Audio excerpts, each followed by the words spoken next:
This is the Soul Expansion Soundboard, an hour of honest conversations and straightforward advice on spiritual growth, limitless creation, and enlightened evolution, with two certified spiritual coaches and soulpreneurs who understand what it's like to navigate spiritual growth in an ever-changing world. You'll be part of illuminating discussions featuring spirituality, self-development, inner healing, manifesting, and expansive creation of the abundant life you truly deserve.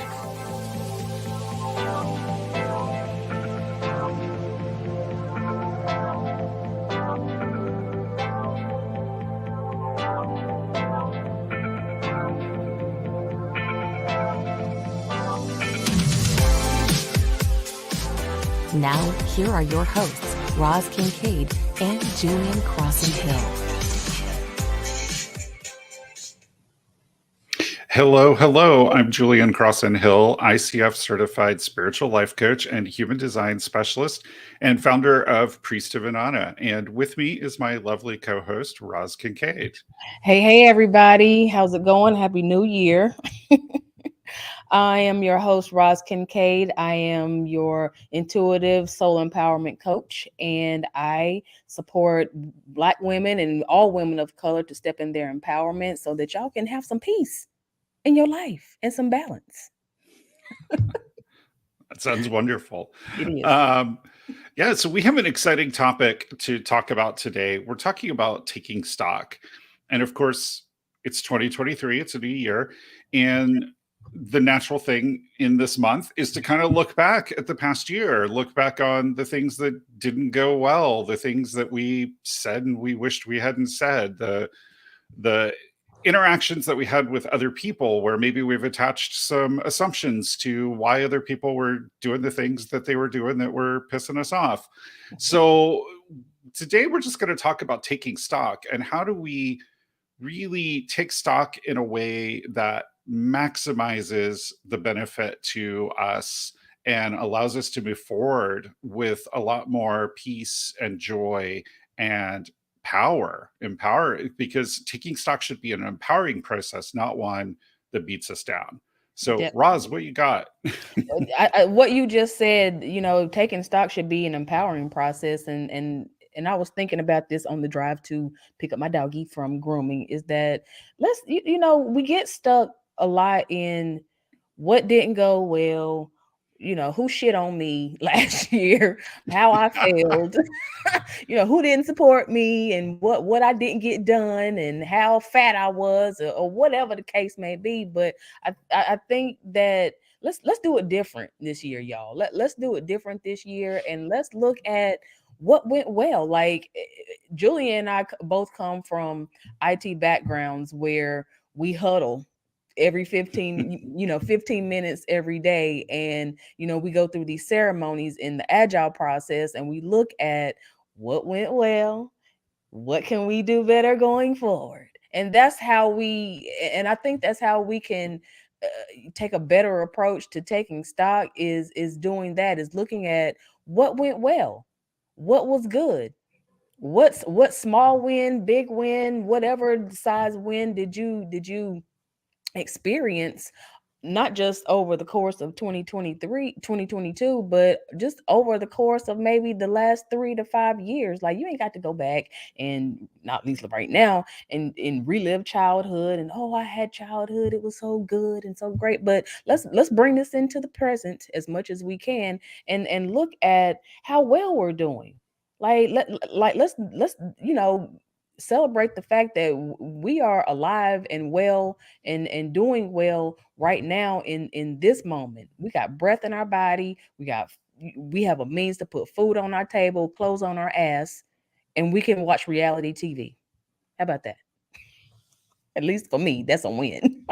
I have space in my day to watch reality TV. And so let's look on the bright side first before we go criticizing and tearing ourselves down and getting too constructive about things, because there is time and space for that. But I think we would be better served if we start ourselves on the good foot and start out on a positive note.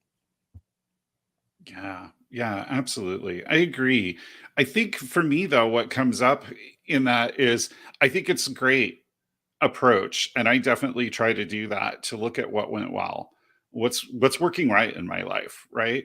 But I think it's human nature that we, no matter how many times we say that, we're going to look at the crap Hmm. and we're gonna like ruminate on it, which, rumination is kind of a term we use a lot in psychology, and we've all had this experience. Rumination is when we think in circles, we just keep going and going, and we're kind of in this pattern with our thinking. And we do that with these negative experiences. And I think one of the reasons that this happens, that I want to kind of bring up, is we think we know why things happened. And I'm saying I know in sort of quotes, because this is something that I've really worked with a lot in my studies in the Akashic Records, is this idea of knowing as a process and learning as a process. It's not like you learn something and then you know it, because we're also always unlearning things, right? Like we learned a lot of ways to be in our earlier life that maybe don't serve us now as we've grown, and we have to unlearn those ways of being, right? We have to unlearn looking at the crap and do what Roz said, looking at the good stuff. And so when we think we know why something happened, why someone treated us a certain way, why we made the mistakes that we made, why something didn't work out the way we expected, when we say I know, what we're really doing is shutting it down, right? Have you ever tried to offer some advice to someone, or had someone ask advice and you tell them and they go, I know, I know, I know, right? They're not listening, they're not hearing, and they're not really looking at that experience in an objective way. They're shutting it down because they believe they know.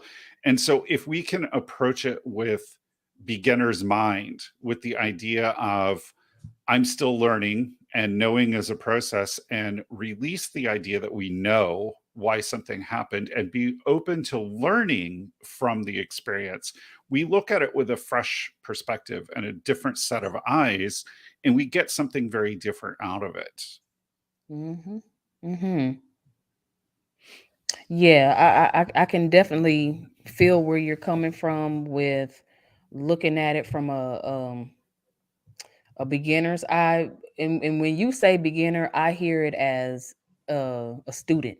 Like you're, even though you are in your life and you are living your life, and you are incarnated here, you are still a student of life. You are still a student of how to become more reconciled with source and more reconciled with the being of your higher self. And so, and I say this a lot, we know in part, and we prophesy in part, we know in part, right? So we don't know everything. And so to be an open container to receive, because there's always like a different facet of of the thing that you are experiencing. And there's always something to be learned, but you ain't always got to be learning either. That's all I'm saying. But to approach it with, I know this one part of it, but there's still this part or this aspect of my life or of me that I don't yet know, and I'm learning. So what did you learn? What did you learn from time past? What did you learn, from the moment that you just had? What did you learn about you? What did you learn about how you're showing up? What did you learn new about the world? So I like that, you're encouraging people to step into it with, thinking, don't think you know everything, because you don't know everything. Like if do you think that if you did know everything, you would be here?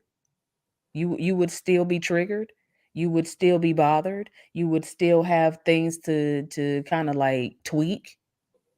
I'm not saying there's always something wrong, but stuff comes up for a reason. And no, you do not know. I don't know. I don't claim to know everything. So, and I know out in the world of self-development and spirituality, we claim people to be experts, but even the experts don't know everything, y'all. And you have to be open, because God is always doing something new. It might not be new under the sun, but it might be new in your life. and you don't know which way he gonna come sometime. And you never know what the universe is going to um uh shoot back at you to get you to evolve, to open up, to refine, to optimize what is already in your life. Yeah, definitely. I think so. When I say beginner, I'm thinking of like beginner's mind, which is sort of the Buddhist sort of mindset that we really approach things with. And it's sort of approaching the experience with the assumption that I don't know, right? Because when we can do that, when we can kind of let go of what we think we know, we can actually see more truly what the situation is. And I think this especially comes in when we're dealing with other people, because when we have a bad experience with another person, which happens a lot, and then we go back and we reflect on it and we take stock of that, oftentimes we make assumptions about the other person's behavior. We think we know why they're acting this way. We think we know why they took the thing that you said the wrong way or whatever. And we start to attach intention to the other person without really truly knowing the other person's intention. And so with beginner mind, we can kind of step back and go, I don't really know how they intended that. Now, obviously, the ideal situation is have a DM conversation with them. Be like, hey, this offended me because I thought that you intended it this way, but I was curious, what did you mean by whatever you said? Having those conversations can help us sometimes preserve relationships rather than going off and being butthurt because you've made a bunch of assumptions about the intentions of other people. And so with beginner's mind, we can kind of look at it with a more open mind of, I don't really know what's going on with this person. I don't know why they said that. I don't know if they misinterpreted what I said. So if I can, I'm going to go have a conversation and clarify it. And if I can't, then I'm going to focus more on my part of the interaction and see if there's something I can learn from that. And I'm not saying keep going back to toxic people and ask them, did you mean this? Because, there are those relationships that are toxic. We know they're toxic, and just get rid of them. Like, I'm just going to say that, just get rid of them. I struggled with years with trying to maintain some level of relationship with my father.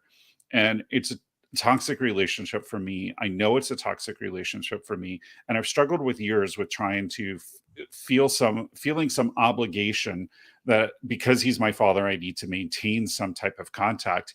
And of course, my mother, when she was, when she had cancer before she passed away, one of her things was, she said, I wish your father could know you like I do. And I wish you would I hope you'll give him a chance. And I kind of like felt obligated to her somewhat to keep giving him second chances. And then I finally reached a point where it's like, well, my mother didn't know what my father's intentions were or how it impacted me. And I don't know if she really meant like, keep letting him abuse you, like, by being shitty to you every opportunity he gets. So I don't really know what all of the intention behind that, but I do know that every time I have an interaction with him, it makes me feel bad about myself, and that he does things and brings up things intentionally to inflict that. And I can say intentionally because, you can ask people to clarify their intention, but there's also like, sometimes you see a pattern, and I'm not telling you with beginner's mind to ignore the shit that you definitely are seeing. Like, if you see a pattern of toxic behavior from someone, you don't need to ask them because you already know. But once I saw, I really took a minute to recognize that pattern and to say, this is toxic to me and I need to let go of it. But so I'm not talking about those toxic relationships. You don't need to approach this with beginner's mind. You already know, let them go and move on. But I'm talking about the little interactions that we have. You didn't get a lot of sleep, your friend had something happen, you had a bad interaction, and now you're sitting there ruminating about it, and I should have told her, blah blah blah. And why was she so cranky to me? Why did she do that? She knows I was going through this. And you're again assuming that she knows, because did you actually tell her? And so in those cases, if you can have a conversation and get clear on what really happened and what you can really know and learn from it. And if you can't, reflect on your portion of it. What could I have done differently? What did I do? Did I show up as my best self? Because, sometimes we don't show up as our best selves. And, I'll admit there's days I don't. If I haven't had my coffee or I stayed up too late, I'm kind of a grouch. I'll be honest. Kind of me, I mean, not kind of for me. I am. Don't wake me up. I got it. Don't wake me up. If you wake me up before I want to wake up, then you gonna get you might get snapped on. I'm gonna tell you right now. Let me sleep, okay? I'll wake myself up. But the point that I hear you making, Julian, and then we can jump to something else, because there's something else that's coming through, is that get clarity, y'all. Just don't make an assumption and jump to conclusions. My daddy used to say that. I'll tell you jump into conclusions. Don't jump to conclusions, but get the clarity. Ask the question, and I'm gonna say this one thing, and I might come back to it, but we have been conditioned to not be curious. Like it's bad to be curious. Like, no, it's not. It's not bad to be curious. How do you think you learn? How do you think you come to a knowing? You ask questions, you get clarity. And so there's that's I if you ask me, I believe that that's the first step in taking stock, is you ask questions. If you want to take stock in your relationship, start asking questions. Like my husband and I, we do it every birthday and every anniversary. How we doing? How you think things? Because I don't know. I can't read. Well, I can't read that man's mind, but I can. But I can't read that man's mind, And so you have to ask questions and get clarity, and not go off of assumptions. And you know what? I see a lot of is when you do that, and because people are not used to the curiosity anymore, is that people get offended when you ask questions like, "What are you asking me that for?" And then the assumptions again start to circle, like, you think I'm this, you think I'm that, is why you asking me that? What's making you so offensive, so putting you on the defense about me asking that question? Like, you some of y'all need to ask yourself that. Like, why am I getting all bothered from a question? She's just asking a question, or he's just asking a question. Well, give them the clarity. Clarity is where it starts, and that's the whole point of taking stock, y'all, is for you to get clarity. You can't just be going off and running off and hopping on this diet or doing this cleanse. It's almost like, do your research. That's really what it is. Like, do your research. Ask all the questions. Dig deep. Pull the tape back. See what's underneath and ask the questions. And so I think that there's this fear of self-reflection that people kind of get caught into about their life, that avoids them from taking stock, that avoids them from having conversations with people, that avoids them from being curious, because we're afraid to look back on our life or look back on our situation or our relationships, and we're scared we're not going to be able to emotionally overcome, or we'll have some kind of difficulty or discomfort in seeing the reality of the situation. It's almost like you don't want to ask the question because you think you know the answer, or you think how they're going to respond, or don't ask the question if you don't want an honest answer. And so we have to get around this fear of not wanting to confront situations, not wanting to do self-reflection, because we're afraid to look in the mirror at what's going to reflect back to us. And so what? I say to that, and so what? So what if you look in the mirror and you see a devil? Not literally, but you see something that you don't like, or you see a version of you that's scary to you. Okay, what if? Now what? Because y'all, what I'm hoping that people take away from this is that when you do look in the mirror, that's an opportunity for you to step in and start to take some level of self responsibility and do something about it, and change things, change what you see in the mirror. The only way that you're going to change what you see in the mirror is by stepping back and going and doing the work. Yes, we know that, but first you got to get yourself in front of the mirror and start asking these questions. Put your relationships under a microscope.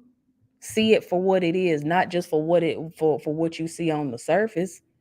If you feel relationships starting to kind of like distance themselves, that's an opportunity to say, okay, what's going on? How am I showing up? Do I even want to be in this situation? Do I even want to be in this relationship? And do I want to do this? Like, and I think that people have a hard time, or they're scared of the truth, is what it is. We're scared of the truth. We're scared to be honest because it's gonna disrupt status quo. It's gonna disrupt our comfort zone. But little do you know, not doing all of that, not having honest conversations with yourself and with other people, with God, with higher self, not fully being honest, that keeps you inert. Y'all know what I mean by that? That keeps you pretty much not moving, not growing, not doing anything. You just sitting there like a rock for real. Yeah, I love that you said that. What the part that really jumped out at me was the being afraid of the truth, of facing the truth. And I think that that is a common thing, that we don't want to be honest with ourselves about how we're showing up and how we're being. And I think we're sort of conditioned not to be in a lot of ways. If you look at social media, you see people being happy, enjoying their lives, living their fullest, and you never see them struggling. You never see them doubting themselves. You never see them suffering from imposter syndrome. And so then, like, when my spiritual entrepreneur clients come to me, they're upset that they're feeling fearful about putting themselves out there, or that they have imposter syndrome, and they're like, I didn't think I would experience this when I started my business. And I'm like, yeah, because other people who are starting their businesses aren't being honest about what they're going through. And you're not seeing the side of like the chaos and this doubt and everything that's happening behind the scenes. You're just seeing this successful boss babe on Instagram.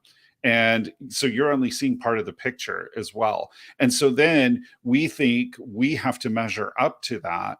And when we look at what's happening in our lives, we're not honest with ourselves about it. And we're not honest with other people. And then we wonder why other people don't understand what we're going through, or don't show us more grace in our interactions with them. And it's because we're hiding the truth from ourselves and from other people in a lot of ways. And Roz and I talked about this when we talked about money and manifestation, about shame around money, and how it's really hard for couples to talk about money because we don't get honest with ourselves about our money and our spending and our debt and our impulse buying and all the little things that kind of add up to create problems for us in our money and our manifestation.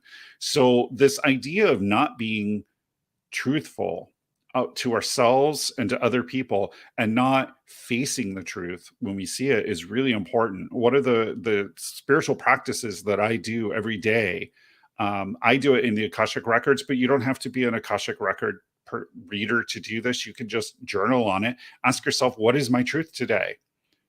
What is my truth today? If you're in a situation and it's not a situation you want to be in, or you're showing up in a way that you don't want to show up, ask yourself, what is my truth about this situation? What is my truth about my business? What is my truth? This question works in any situation, but get clear on what is the truth. And when you put the emphasis on the truth, you can actually really see the whole picture, rather than sort of seeing this idealized glossy color magazine print version of it. Yeah. Um, Going back to what you had mentioned about people not really showing their hand or showing them their real selves on social media, and I'm kind of one of those persons, people. I'm one of those people where I pick and choose what I show people on my Mhm. social media platforms. One, I'm a Virgo rising, and so you're gonna see what I want you to see. Number one. No, you gonna see what I want you to see, but underneath that, and it kind of like shook up a little bit emotion in me as you were talking, that there's a fearfulness that people gonna think that I don't have it together. People are gonna Yeah. think that I'm failing. People are, but what if people see that you are a real human out here having real struggles, real successes, and trying to make it just like anybody else? Now, I'm still going to show you what I want you to see. But at the same time, it's like what is the harm in showing yourself? And I hear Elsa singing, "Show yourself." Like, show yourself. And I get that people don't want to, be subjected to some of the nasty criticism that people shoot at you on social Yeah. media, but in that, you got to stand in your spiritual power. I just had a conversation with a local psychic medium. I didn't even know she was local, and she is so powerful. And she said that she stands in her spiritual power, and she lets people own how they feel, knowing that it doesn't have anything to do with her. And so that doesn't block her from showing her real self and being vulnerable on the platforms that she has control over the community that she's created.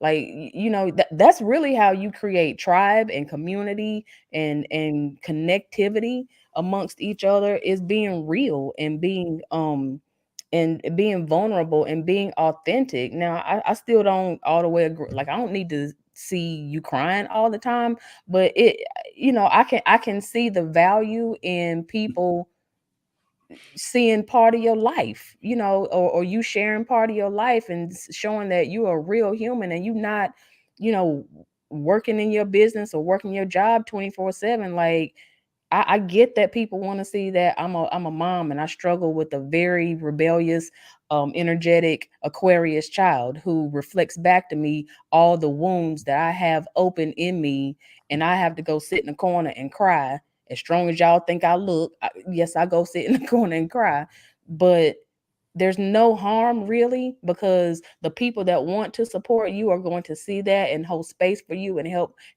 move that emotion and energy through you and out, right? Like, being vulnerable and being honest and not being afraid of the truth helps to call in support for you to help you move through that.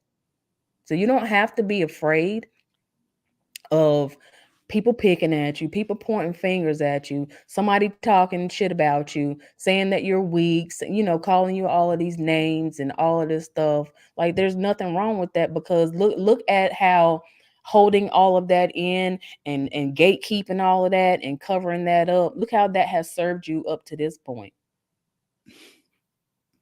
Yeah. Yeah, I can totally relate with you saying how, people see what you want them to see. Like, I've got a Union Jack back there. I grew up in Great Britain. My father was really reserved. So, I'm definitely a stiff upper lip and get on with it kind of person. But I think vulnerability is important. But there's also, I think on social media, we've been seeing a lot of what I call staged vulnerability or fake Mm, authenticity, right? People get on there and cry and do a lot of theatrics to be vulnerable, but it's very staged and very purposeful. It's a marketing ploy, really, is what it is. right. And, not too long ago, we saw someone on LinkedIn, a CEO, posted a video of him crying about laying people off, and people skewered him for it. It was like, well, that's your mistake if you hired more people than you could afford. It was like there was sort of limits of where this becomes fake authenticity. And, my ideal solution is get off social media.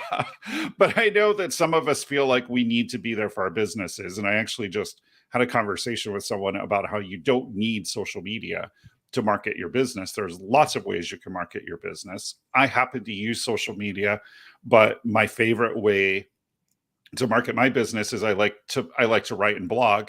As a manifesting generator, I get to respond to things in that format. So I read an article and I think it's complete hogwash. I'll write a blog post and I'll link the article and I'll be like, here's the 20 reasons that person's wrong.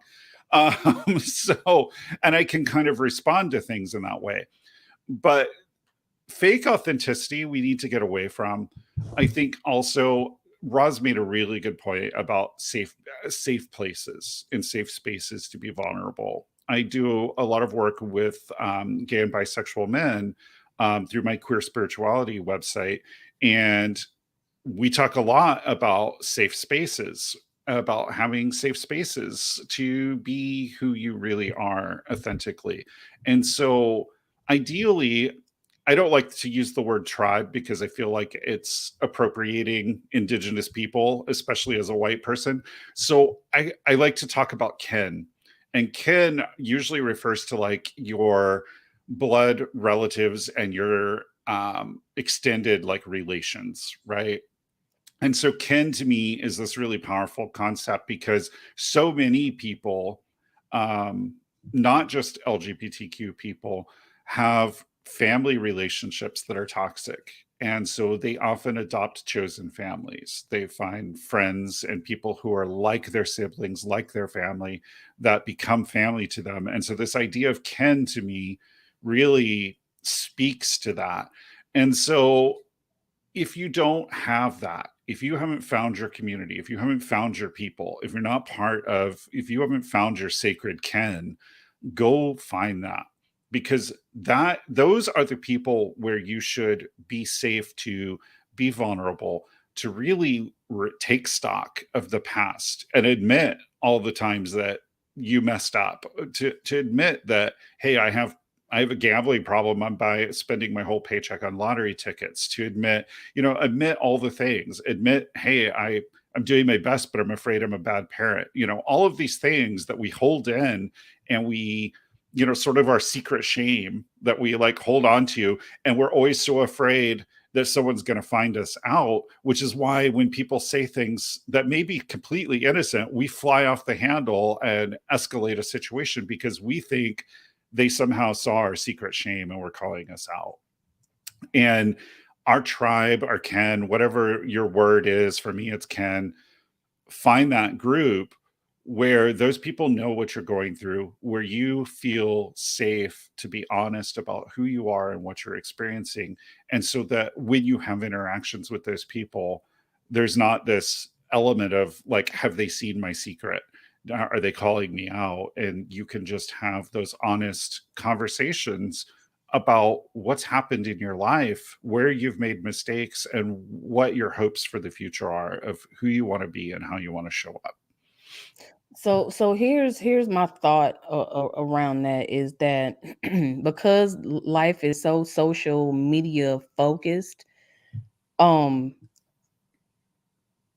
including other people, have found it hard to find support groups or a community or a tribe Mhm. outside of social media or outside of like AA, Yeah. addiction groups like that, SA, whatever, Al-Anon, stuff like that.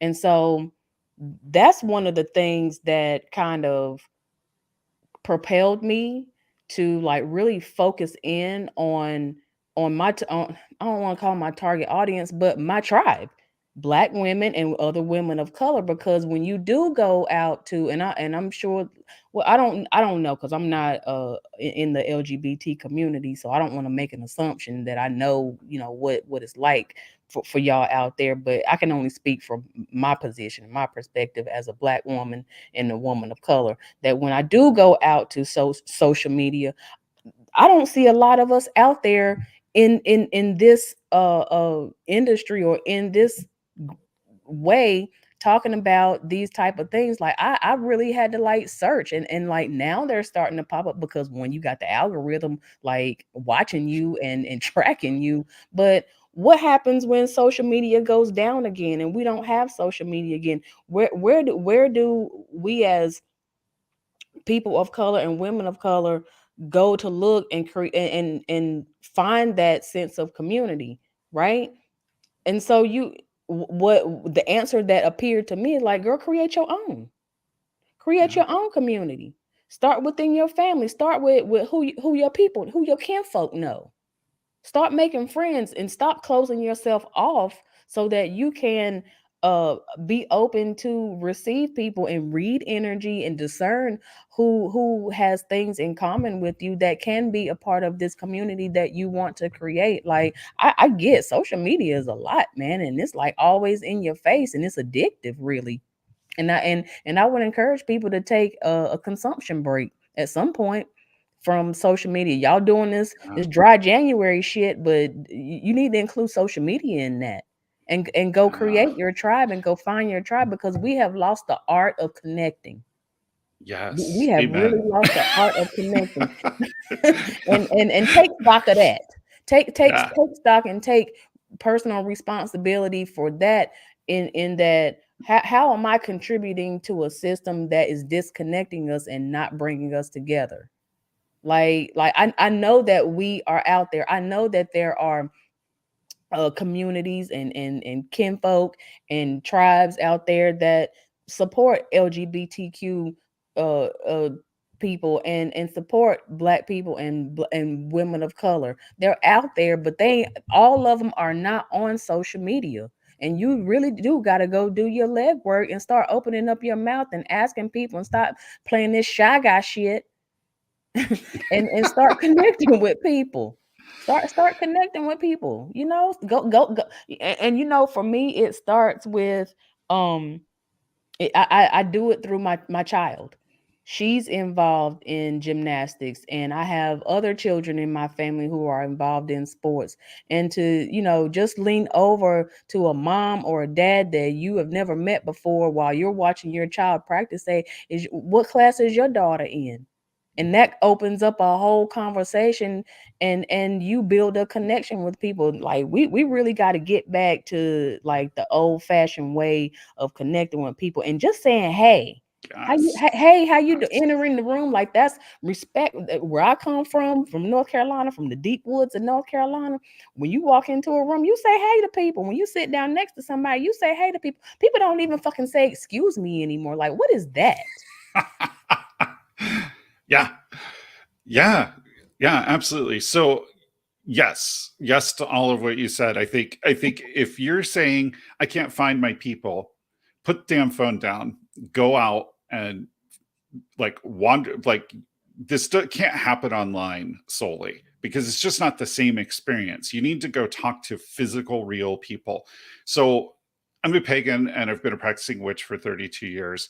Back in the old days, um, there weren't as many of us out there. And the way we found each other is through like meetups. We had like, coffee. We all would meet in a coffee shop and like talk about what we had in common. So go out to meetup, start a meetup, say, hey, I'm interested in meeting people who are interested in XYZ in my community. Start a meetup, host a meetup, put yourself in that leadership position of saying, I'm going to find my people and I'm going to help other people find their people. Because when you do that, first of all, you'll be amazed at how fulfilling it will feel to you when people start thanking you for creating this and they start showing up and you start creating that group that you've been looking for. The social media thing, I could talk about that for a long time. I started a Mastodon not too long ago. I got on Mastodon, which is a open source social media that has no algorithms. And what I find is, regardless of my best intentions, I'm almost never on it. I peek on it once in a while, post a few things, but for the most part, it doesn't consume my attention the way other social media did. Um, and so I just think social media, while it can be a powerful tool, I think that centralized corporate based social media that is designed to manipulate our attention and consume our time has really driven a wedge between us and other people. I mean, I can't tell you how many people complain to me about their relationship, but they're looking at their phone more than they're looking at their partner. And so put the phones down, take a break from them. set some timers, whatever you need to do to break that bond of social media, because it is addiction. Social media is designed to trigger our dopamine reward centers in the brain, and these are the same centers that things like drug addiction trigger. So we need to get away from that, and we need to start finding ways to connect.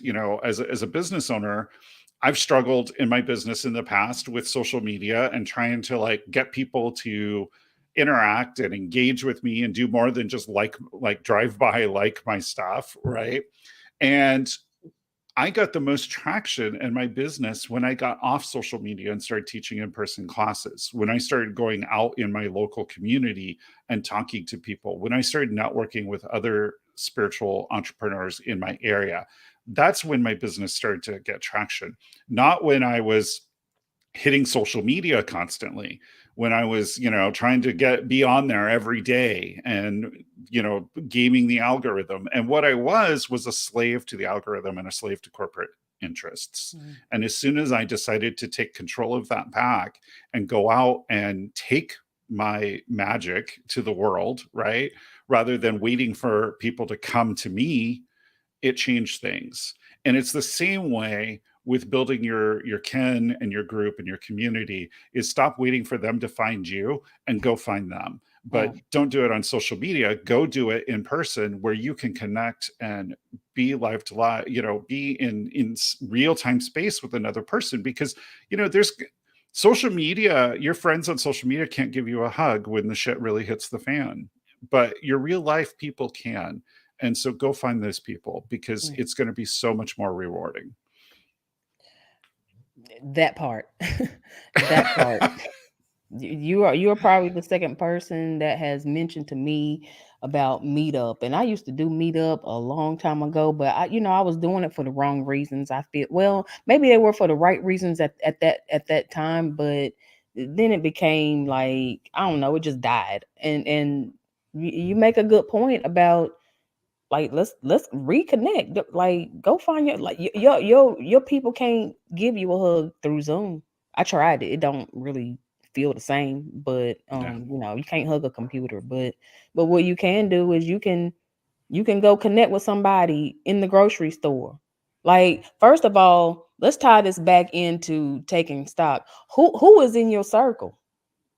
Who is in your community? Who is in your who is your kin? Who is in your tribe? And if the people or the quality people aren't there that you would like to be there, now what? Now go seek them out. Like, start, and I'm not saying to go out here and make a complete 180 if you're an introvert. Go out and just talk to everybody with a bullhorn. Everybody you see in Walmart, that might not be smart, because Walmart. but but it's okay to be friendly to somebody in the grocery store that is, shopping too. Like, I make and I don't mean to do this, but I make the mistake all the time by saying, do I'm sorry, do you work here? Oh no, I don't work here. Well, do you know where such and such, what aisle such and such? Because they done changed this grocery store around again, and I don't know where to find the peas.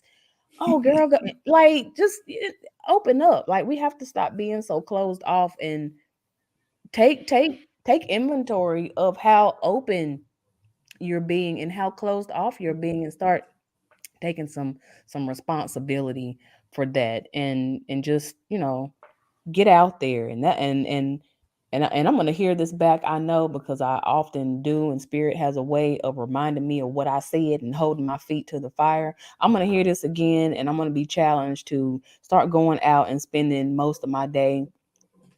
Not most of my day, because people gonna drain me. I just ain't got that much energy to give.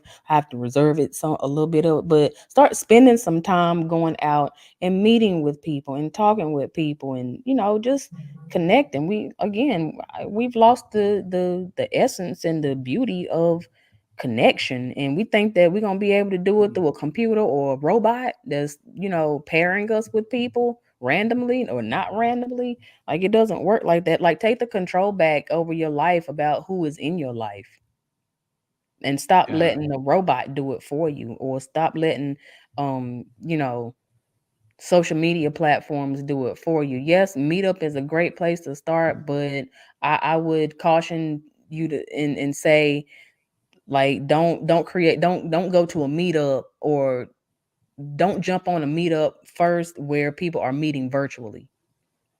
Yeah. Like, go to Starbucks, go to the library, go to the gym. Like every fucking body is in the gym right now. You can go meet somebody, right? And start talking to people, share with people. Share with them what you are, willing to share. If your children, you have children and they're in sports, talk to some of them parents. There you go, right there. That's a community built for you right there. Yeah. And y'all sit up Yeah. here and complain about, well, I can't meet nobody and I don't have no friends and everybody I talk to just, they seem to just drift away. Well, that might be you, because everybody can't be wrong. So there's something that you giving off, Pepe Le Pew, that's pushing people away, and you need to take stock and find out what that is. Like, really take a hard look at, why don't I have closeness around me? Why do I feel disconnected to people? What is going on here?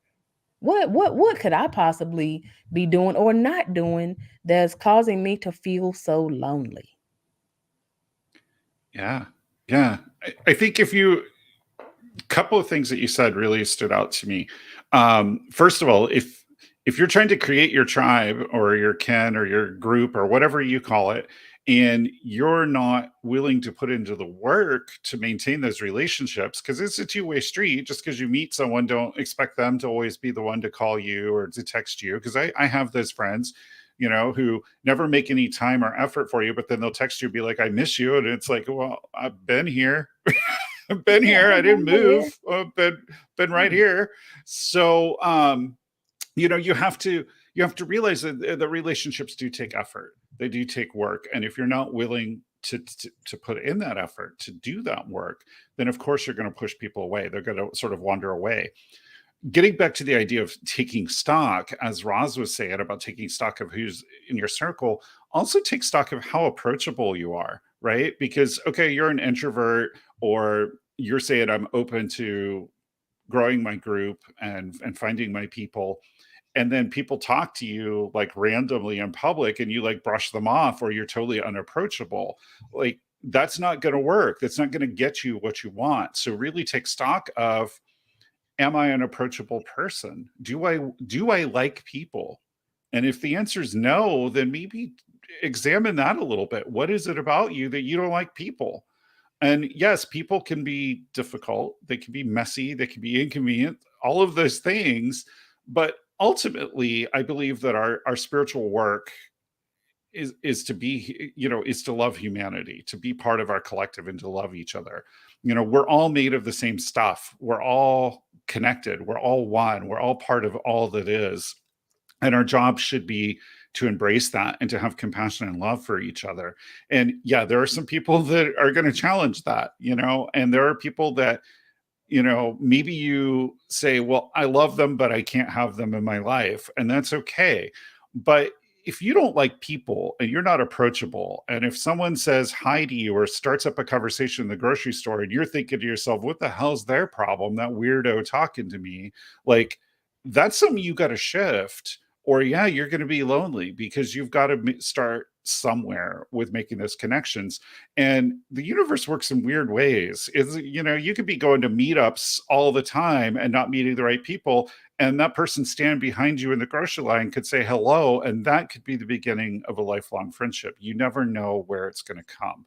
And so if you're not being approachable, if you're not being open to that, then that's a problem. And so really take stock of, how open and approachable am I? Mhm. Check yourself before you wreck yourself.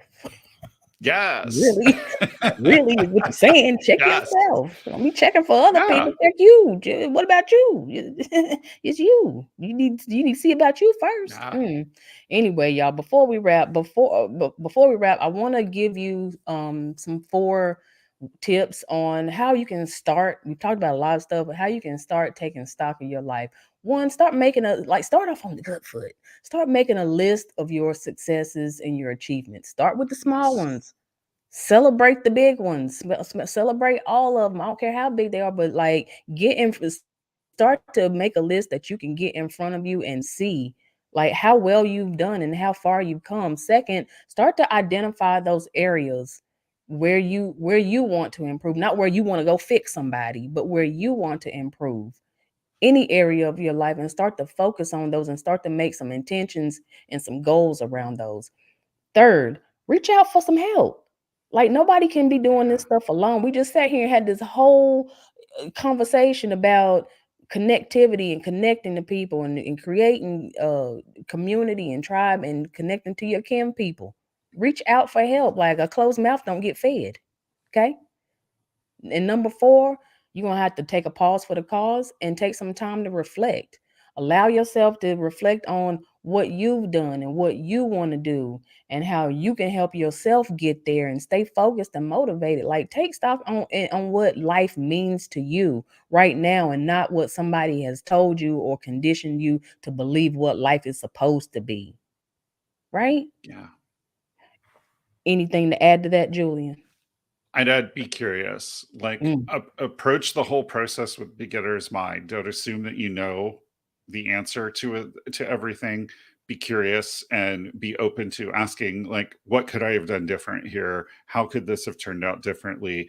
You know, what can I learn from this? And so that curiosity is going to take you a long way. Absolutely.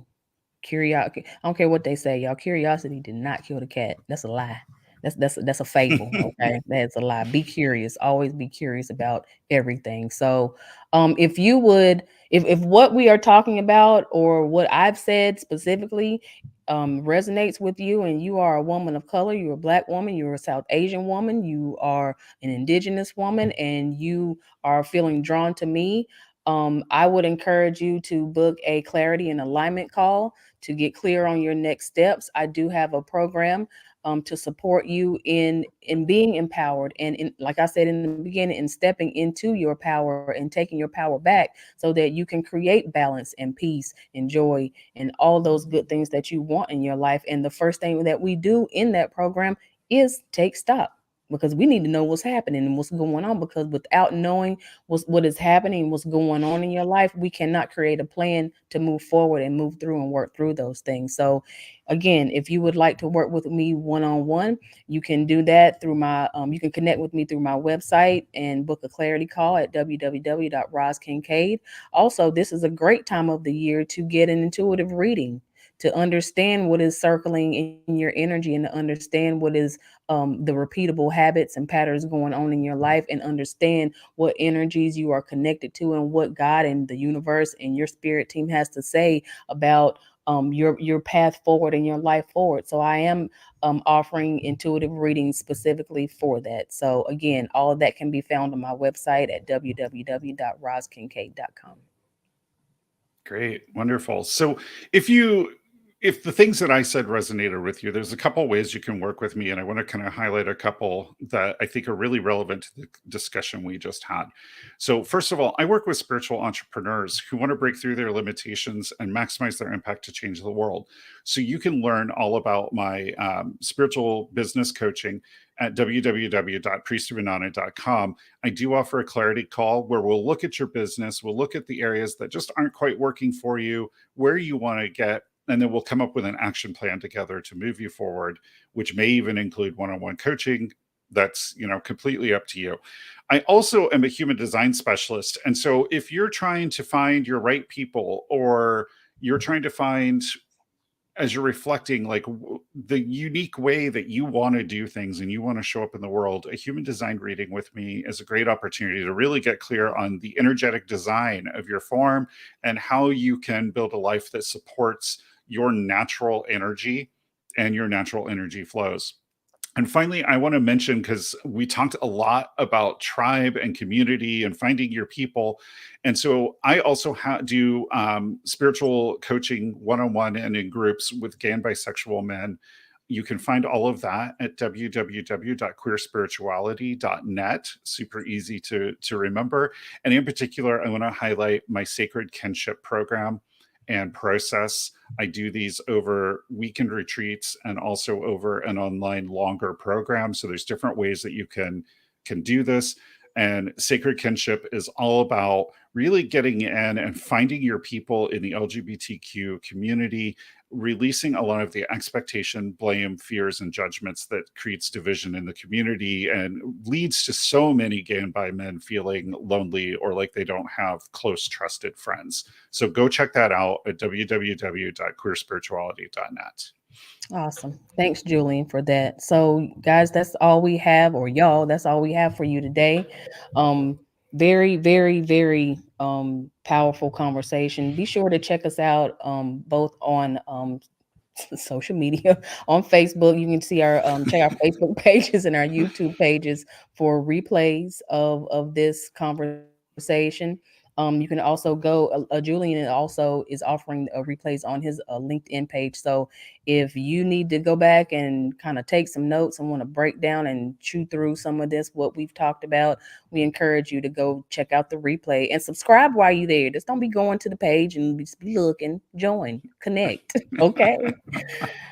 Next time we are on is going to be January 27th, and we are going to be talking about frustration and how that is your spiritual check engine light, because it has a message for you and it is trying to direct you and tell you something. And so it's time to learn how to decipher and understand what frustration's message is in your life. So again, we'll be back January 27th at 12 p.m. Eastern Standard Time, right here on YouTube, LinkedIn, and Facebook.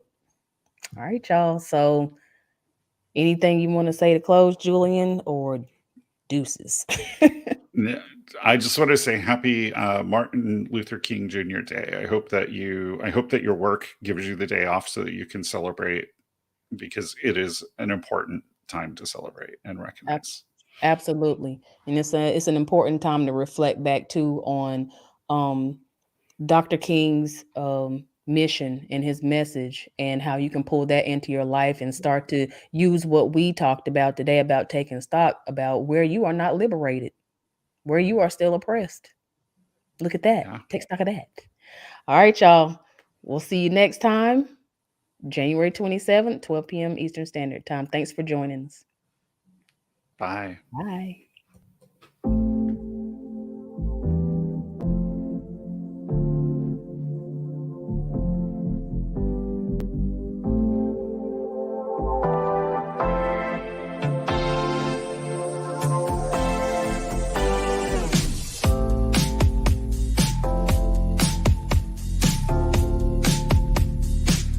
This has been the Soul Expansion Soundboard. Join us live every other Friday.